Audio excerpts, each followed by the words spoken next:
One of these processes is photosynthesis. Now, my intent here is not to make this class a class on plant physiology, but so that you have a basic understanding of the importance of water utilization by the plant. In the process of photosynthesis, the plant is taking up water, it's splitting this water molecule, and it's utilizing the hydrogen from that water as a source to reduce carbon dioxide to simple sugars, the basic building block in the plants. It's also using the electron derived from the splitting of this water molecule as a source of energy to pass through the light systems of photosynthesis to generate ATP, or energy to drive metabolic processes in the plant.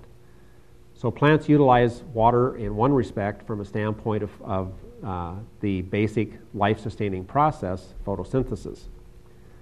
It's also extremely important, since water is in very, very high content in plant cells, that it is necessary to maintain turgidity, or turgor pressure in the cell. The membrane is pushed outward against the cell wall. This is possible due to the high water content in the cell, and this allows normal cytoplasmic functions within that cell. Water, on the average, makes up in excess of 85% of the content of plants on a live weight basis. The water in the soil profile will also affect the depth of rooting of crops. If we have a soil profile storing a very high content of water above the normal field capacity, then we would expect a shallow rooting depth, since roots of plants do not readily grow into zones within the soil where we do not have a free oxygen content.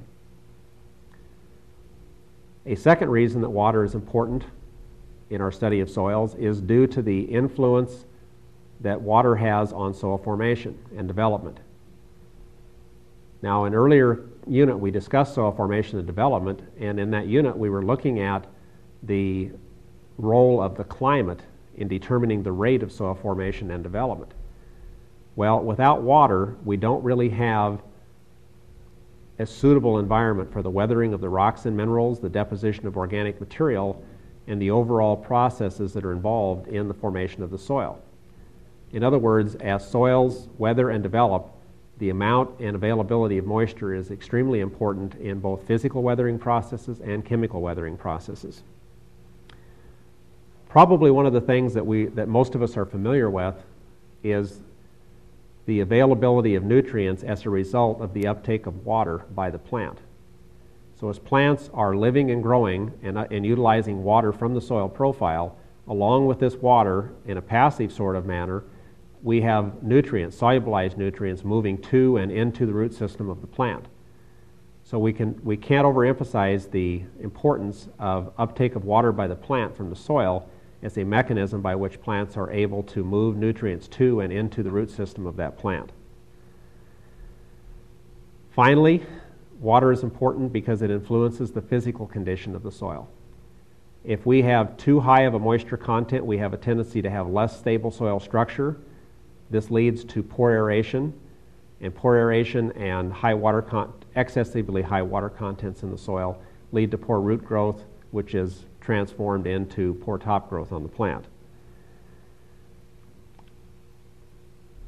For these reasons, we are looking at soil water and the importance that soil water plays in the overall growth and development of plants, the formation of soils, and a continuing supply of nutrients to those plants that grow in that soil. With that introduction, let's take a look next at the water cycle. The water cycle is going to be looking at how water cycles through nature, what length of time it spends in the soil, and what are the different mechanisms by which water can be lost from this soil. And when I say lost, I'm talking about lost from the standpoint of no longer being in a form available for plant uptake.